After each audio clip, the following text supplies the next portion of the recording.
बदलते भारत की शान।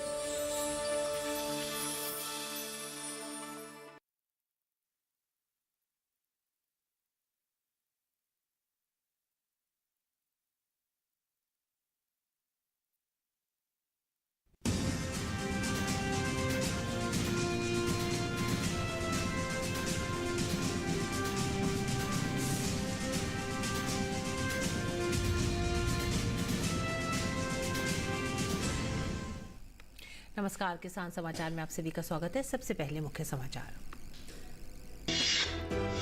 केंद्रीय कृषि राज्य मंत्री कैलाश चौधरी ने लोकसभा में कहा, सरकार देश में प्राकृतिक खेती को बढ़ावा देने के लिए प्रतिबद्ध। देश में अब 59 लाख हेक्टेयर क्षेत्र में हो रही है प्राकृतिक और जैविक खेती। प्राकृतिक खेती के कारण देश में कीटनाशकों का उपयोग भी घटा।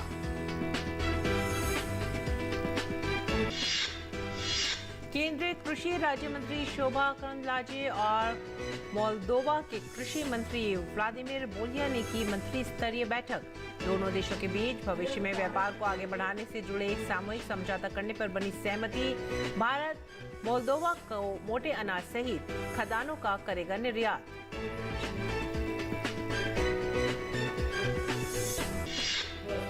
जल शक्ति मंत्री गजेंद्र सिंह शेखावत ने सोमवार को राज्यसभा में एक लिखित जवाब में कहा, जल जीवन मिशन हर घर जल योजना के कारण पानी की आर्सेनिक की अधिकता से प्रभावित बस्तियों की संख्या में आई कमी। सरकार ने इन क्षेत्रों में सामुदायिक जल शोधन संयंत्र स्थापित करने की सलाह।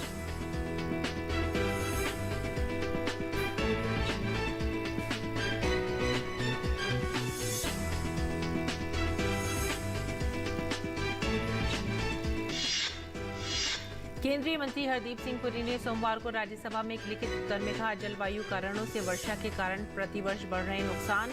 जल शक्ति मंत्रालय के केंद्रीय जल आयोग ने आंकड़ा किया है जारी।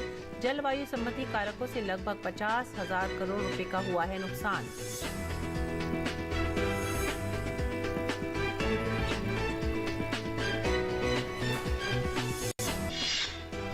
मध्य प्रदेश के मुख्यमंत्री शिवराज सिंह चौहान ने सोमवार को देवास हंडिया बैराज माइक्रो उद्यान सिंचाई परियोजना का किया भूमि पूजन। कहा, किसानों के हित में सरकार नहीं छोड़ेगी कोई कसर। किसानों का जीवन बेहतर बनाने के लिए सरकार लगातार कर रही है काम।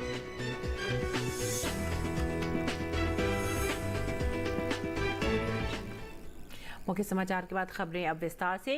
केंद्रीय कृषि और किसान कल्याण राज्य मंत्री कैलाश चौधरी ने लोकसभा में प्रश्न का उत्तर देते हुए कहा है कि सरकार देश में प्राकृतिक खेती को और भी बढ़ावा देने के लिए प्रतिबद्ध है।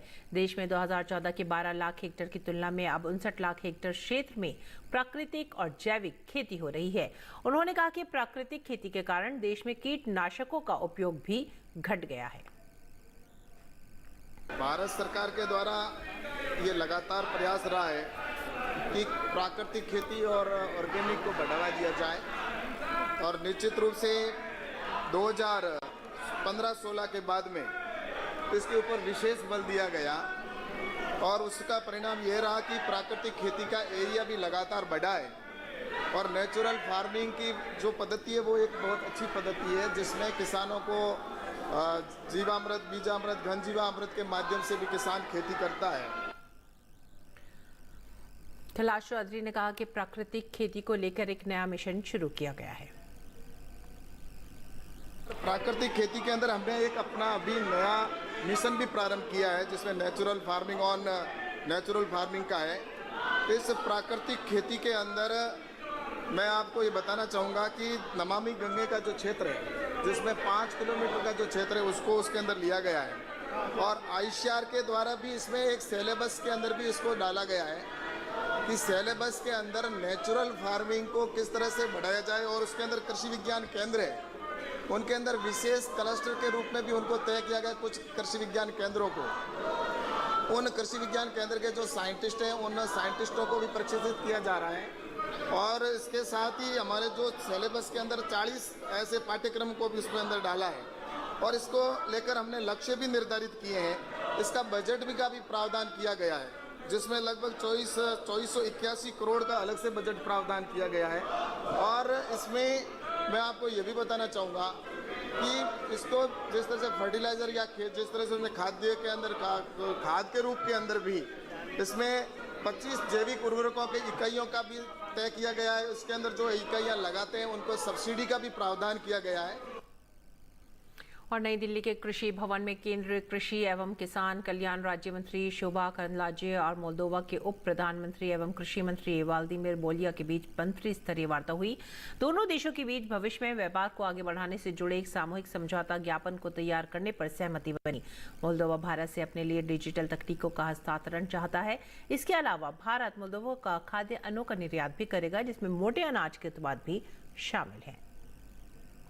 MOU हम साइन करना, इसको ड्राफ्ट करना, हम कैसे आयात कर सकते हैं, कैसे निर्यात कर सकते हैं, इसी के बारे में एक मेमोरेंडम ऑफ अंडरस्टैंडिंग हो जाएगा। भारत से हम ताज़ा सब्जियां, ताज़ा fruits, basmati rice, marine goods ऐसे वो चाहते हैं उधर भेजने के लिए, इसलिए हम बातचीत किए हैं एंड उसके एक मेमोरेंडम भी तैयार करेंगे, प्रपोजल भी तैयार करेंगे and exchange of ideas, exchange of technologies भी आने वाले दिन में हो जाएगा। और बातचीत के दौरान मोल्दोवा के उप प्रधानमंत्री एवं कृषि मंत्री व्लादिमीर बोलिया ने संयुक्त राष्ट्र सुरक्षा परिषद में भारत का समर्थन करने का वादा भी किया है। आगे बढ़ेंगे अगली खबर की तरफ। राज्यसभा में एक लिखित उत्तर में जल शक्ति मंत्री गजेंद्र सिंह शेखावत ने कहा है कि जल जीवन मिशन हर घर जल योजना के कारण देश में पानी में आर्सेनिक की अधिकता से प्रभावित बस्तियों की संख्या में तेजी से कमी आई है और सरकार ने इन क्षेत्रों में सामुदायिक जल शोधन संयंत्र स्थापित करने की सलाह दी है। अगस्त 2019 में जल जीवन मिशन की शुरुआत में 6 राज्यों की 14,020 बस्तियों के आर्सेनिक से प्रभावित होने की सूचना मिली थी। इस वर्ष 25 जुलाई को राज्यों की रिपोर्ट के अनुसार आर्सेनिक प्रभावित बस्तियों की संख्या घटकर 460 ही रह गई है और ये बस्तियां केवल पंजाब, उत्तर प्रदेश और पश्चिम बंगाल में हैं। उन्होंने कहा कि इन सभी बस्तियों में भी संबंधित राज्यों द्वारा सुरक्षित पेयजल का प्रावधान किया गया है। केंद्रीय मंत्री हरदीप सिंह पुरी ने सोमवार को राज्यसभा में एक लिखित उत्तर में कहा कि वर्षा के कारण नुकसान देश में प्रति वर्ष जलवायु कारणों से होने वाले नुकसान बढ़ रहे हैं। 2021 में देश को जलवायु संबंधी कारकों से लगभग 50,000 करोड़ रुपए का नुकसान हुआ। देश में आई बाढ़ और मूसलाधार बारिश के कारण घरों, फसलों और सार्वजनिक सुविधाओं को 2019 में लगभग 15,000 करोड़ रुपए और 2020 में लगभग 21,000 करोड़ रुपए का नुकसान हुआ है। पुरी ने कहा कि 2021 में इस नुकसान में असाधारण वृद्धि हुई है और ये नुकसान बढ़कर लगभग 50,000 करोड़ रुपए का हो गया है। जल शक्ति मंत्रालय के केंद्रीय जल आयोग ने यह आंकड़ा जारी किया है।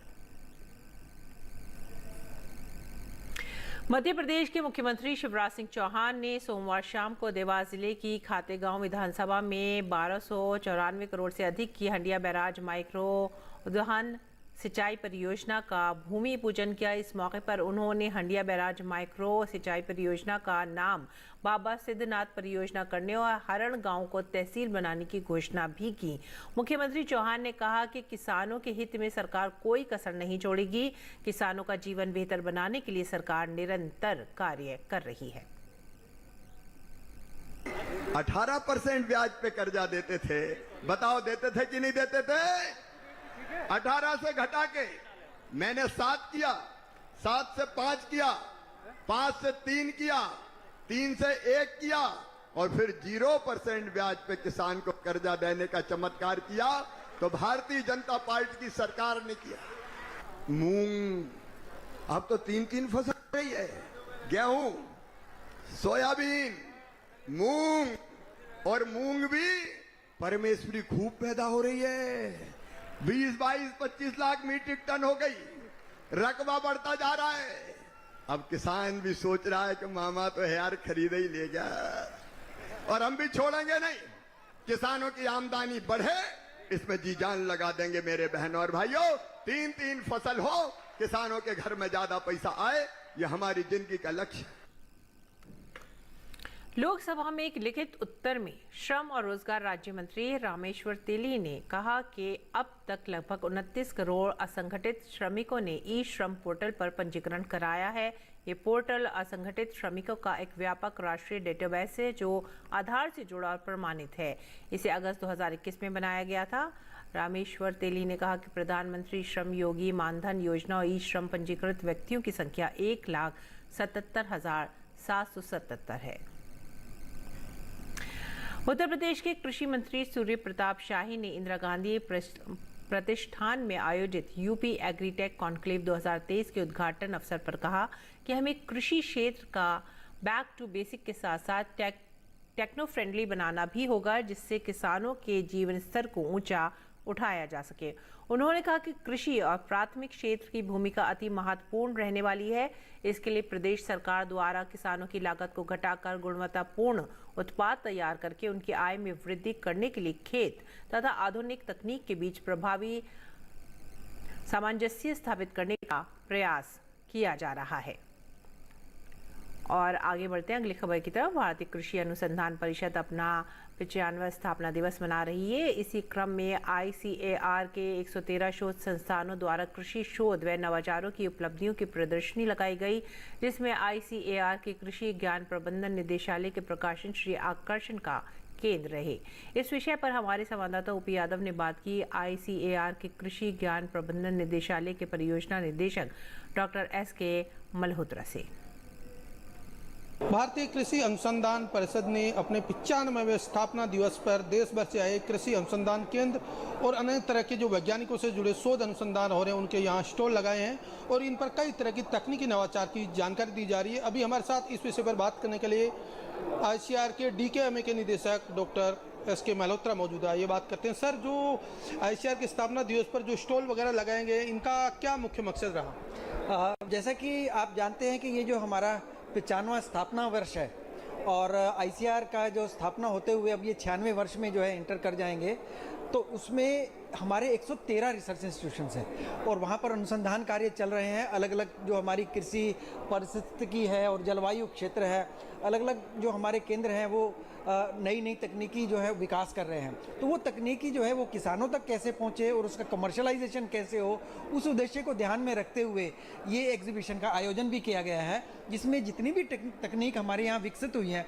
उनको यहाँ पर एग्जिबिट किया जा रहा है। इसमें एक तो किसान यहाँ पर आ करके उन तकनीक को देख रहे हैं और किसानों से उसको सीधा जो है एक तरह से मैं कहूँगा संवाद का एक मौका मिल रहा है। साथ साथ बहुत सारी ऐसी तकनीक है जिसका जो है हमें एक तरह से व्यवसायीकरण की जरूरत पड़ती है, तो इंडस्ट्री भी यहाँ पर आकर के वैज्ञानिकों से चर्चा करती है कि ये तकनीक हमारे लिए उपयोगी है। कृषि शिक्षा, शोध और अनुसंधान को जब तक प्रसार न किया जाए, जब तक उसको किसानों तक न पहुँचाया जाए, उसका लाभ नहीं है और इसमें महत्वपूर्ण भूमिका DKMA की है। भारतीय कृषि अनुसंधान परिषद के 113 केंद्र हैं, तो एक केंद्र जो है उनमें से directorate of knowledge management in agriculture, मैं ये कहूँगा कि जो एक तरह का निदेशालय है जहाँ पर जो जितने भी हमारे ज्ञान प्रबंधन का जो मैं ये कहूँगा जो रिसोर्स है उनका जो है एक तरह का विकास होता है।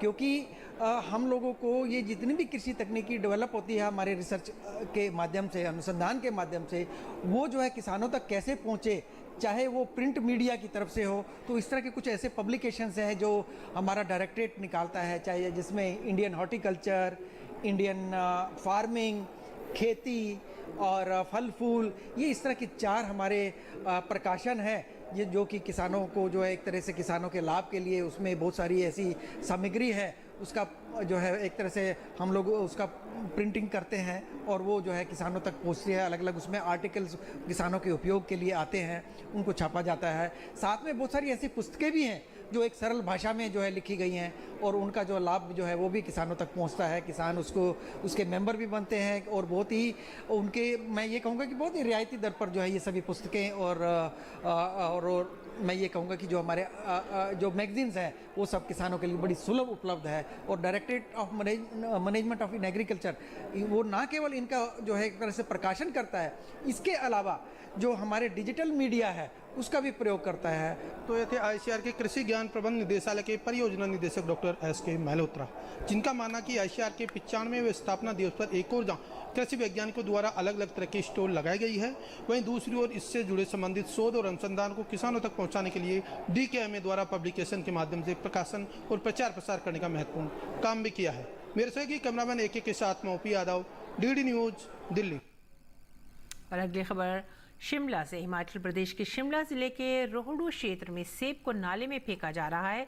इससे जुड़ा वीडियो सोशल मीडिया पर तेजी से वायरल हो रहा है। दावा किया जा रहा है कि एक बागवान के घर को जोड़ने वाले लिंक रोड के बंद होने की वजह से सेब को नाले में बहाया जा रहा है। बागवानों का कहना है कि पिछले 20 दिन से सड़क बंद होने की वजह से वो अपना सेब मंडियों तक पहुंचाने में असमर्थ हैं, इसीलिए सेब खराब हो गया है, जिससे नाले में बहाने के अलावा कोई रास्ता नहीं है। वहीं इस वीडियो पर लोग अलग अलग तरह की प्रतिक्रियाएं दे रहे हैं। खासकर विपक्षी नेता इसे सरकार के खिलाफ मुद्दे के रूप में भुनाने की कोशिश भी कर रहे हैं।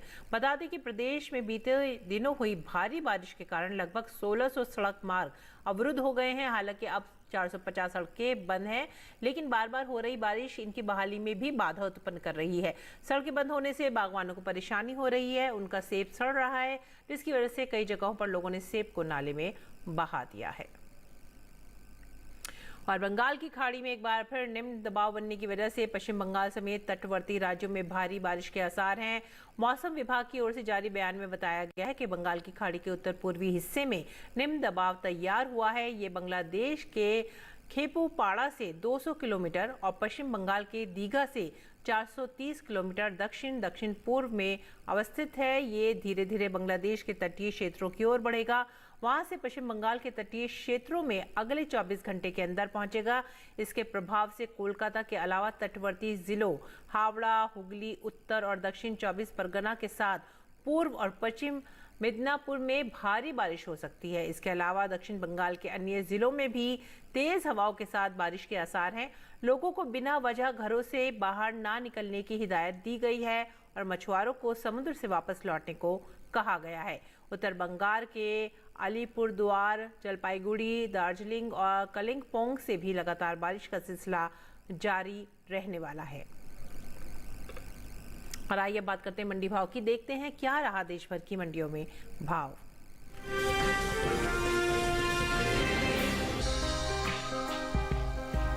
सोमवार को कृषि उपज मंडियों में मक्का की आवक सामान्य रही। भाव पर नजर डालें तो 31 जुलाई को रिसिया, कमलागंज और शिकोहाबाद मंडी में मक्का के सौदे मजबूती के साथ हुए।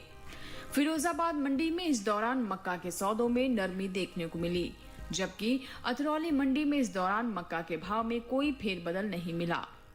एग मार्केट के मुताबिक उत्तर प्रदेश की फिरोजाबाद मंडी में 29 जुलाई को पीली मक्का का भाव रहा 2010 रुपए। 31 जुलाई को इसके भाव में 10 रुपए की गिरावट आई और भाव 2000 रुपए प्रति क्विंटल पर आ गया। राज्य की अतरौली मंडी में बीते 2 दिनों के दौरान हाइब्रिड मक्का के भाव में स्थिरता बनी हुई है।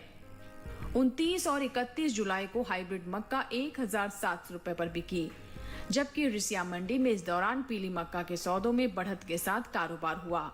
यहाँ 29 जुलाई को पीली मक्का का भाव था 1990 रुपए। 31 जुलाई को इसके सौदे 20 रुपए मजबूत होकर 2010 रुपए पर हुए। शिकोहाबाद मंडी में 29 जुलाई को पीली मक्का का भाव रहा 1600 रुपए।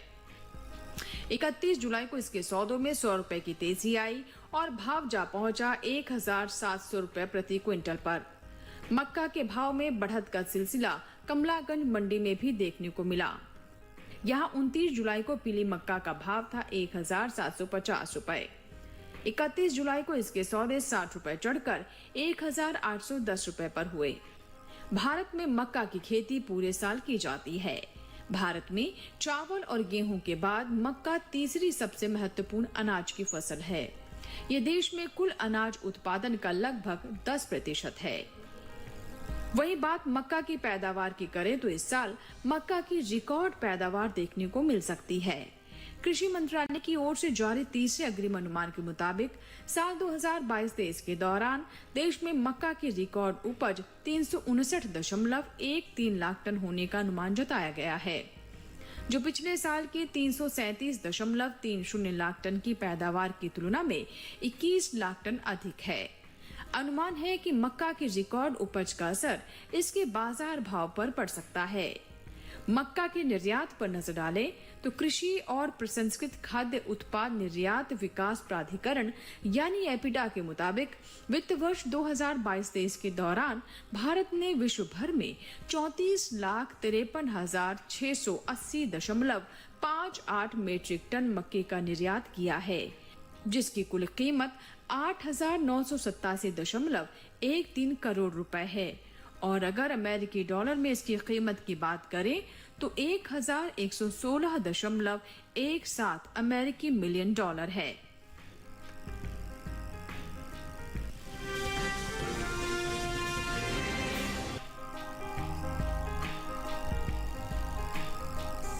कृषि उपज उपज मंडियों में इन दिनों सोयाबीन की आवक सीमित बनी हुई है। सोमवार को कुछ ही मंडियों में सोयाबीन बिकवाली के लिए पहुंची। भाव की बात करें तो 31 जुलाई को अमरेली, हिम्मतनगर और बक्सारा मंडी में सोयाबीन के सौदों में नरमी के साथ कारोबार हुआ, जबकि दाहोद मंडी में इस दौरान सोयाबीन के सौदे बिना किसी फेरबदल के साथ हुए। एगमार्नेट के मुताबिक गुजरात की अमरेली मंडी में 28 जुलाई को सोयाबीन का भाव रहा 4,700 रुपए। 31 जुलाई को इसके भाव में 75 रुपए की गिरावट आई और भाव 4,625 रुपए पर आ गया। वहीं राज्य की दाहोद मंडी में बीते 2 दिनों के दौरान सोयाबीन के भाव स्थिर रहे। यहाँ 28 और 31 जुलाई को सोयाबीन 4,950 रुपए पर बिकी, जबकि हिम्मतनगर मंडी में इस दौरान पीली सोयाबीन के सौदों में नरमी के साथ कारोबार हुआ। यहाँ 28 जुलाई को पीली सोयाबीन का भाव था 4,688 रुपए। 31 जुलाई को इसके सौदे 63 रुपए लुढ़ककर 4,625 रुपए पर हुए। बक्सारा मंडी में पीली सोयाबीन के भाव में सुस्ती देखने को मिली। यहाँ 28 जुलाई को पीली सोयाबीन का भाव रहा 4,715 रुपए। 31 जुलाई को इसके भाव में 520 रुपए की गिरावट आई और भाव 4,195 रुपए हो गया।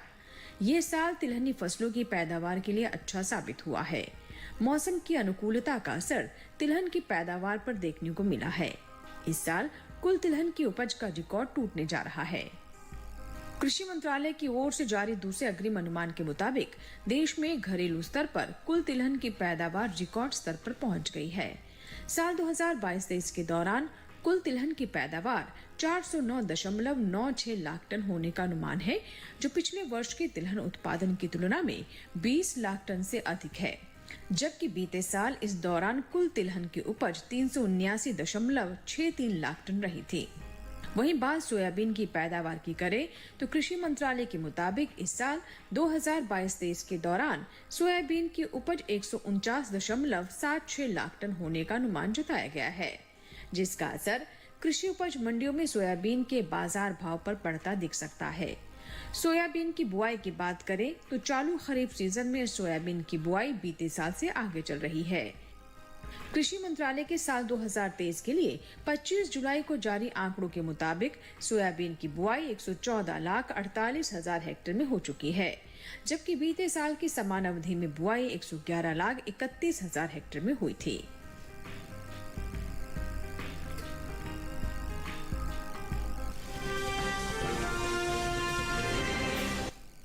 और आइए अब बात करेंगे मौसमी खेती की। किसान इस मौसम में कैसे रख सकते हैं अपनी खेती का ख्याल, आइए देखते हैं।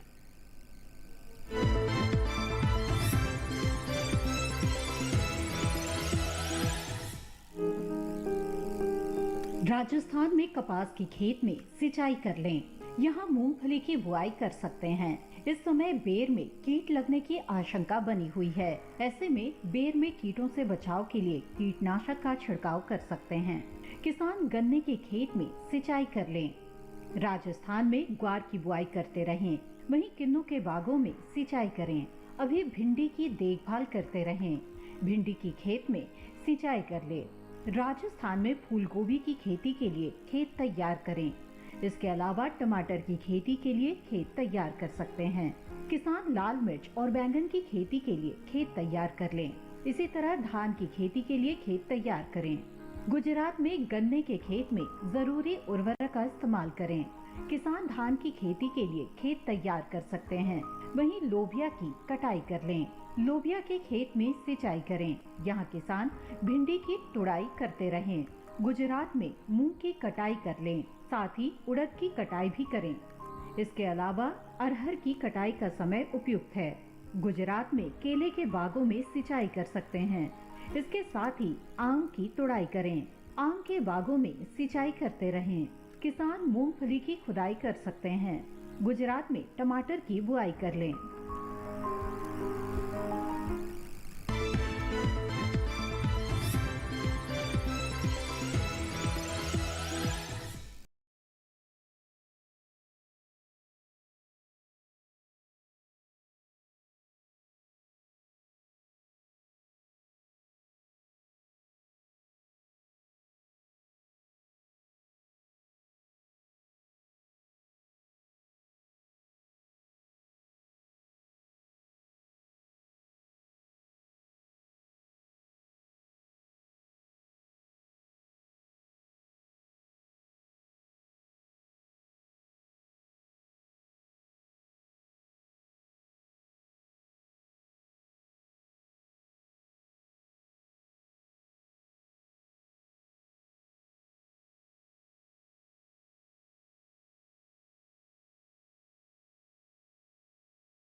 और पौध से पौध की दूरी 10 सेंटीमीटर रखें। बुआई के बाद 6 से 7 दिन के अंतराल पर फसल में सिंचाई करते रहें। मूली में चेंपा होने का खतरा बना रहता है। इससे बचाव के लिए उचित दवाओं का छिड़काव किया जा सकता है, लेकिन दवाओं का इस्तेमाल सिर्फ आखिरी विकल्प के रूप में ही करें। दवाओं के छिड़काव से पहले फसल पर नीम के घोल या नीम के तेल का छिड़काव करें। अगर इससे कोई फर्क नजर न आए तभी दवाओं का इस्तेमाल करें। ध्यान रखें कि विशेषज्ञों की सलाह से ही दवाओं का छिड़काव करें।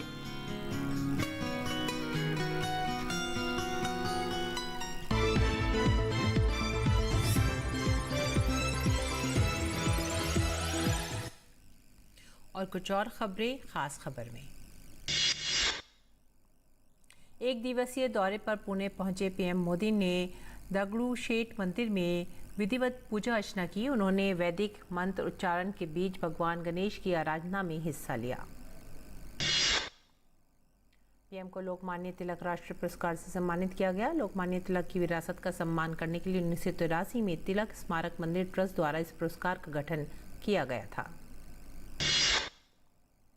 महाराष्ट्र में ठाणे के शाहपुर के पास एक बड़ा हादसा हो गया। यहां ग्रिडर लॉन्चिंग मशीन गिरने से 17 लोगों की मौत हो गई है। बताया जा रहा है कि समृद्धि एक्सप्रेस हाईवे के तीसरे चरण के निर्माण के दौरान ग्रिडर मशीन 100 फीट से नीचे गिर गई और यह हादसा हुआ। हरियाणा के मेवात जिला मुख्यालय नूंह में हुई हिंसा के बाद स्थिति तनावपूर्ण है। हालात पर नियंत्रण के लिए नूंह में कर्फ्यू लगाना पड़ा। फिलहाल गुरुग्राम, नूंह और फरीदाबाद में बुधवार तक मोबाइल इंटरनेट सेवाएं निलंबित हैं। जिले में धारा 144 लागू की गई है।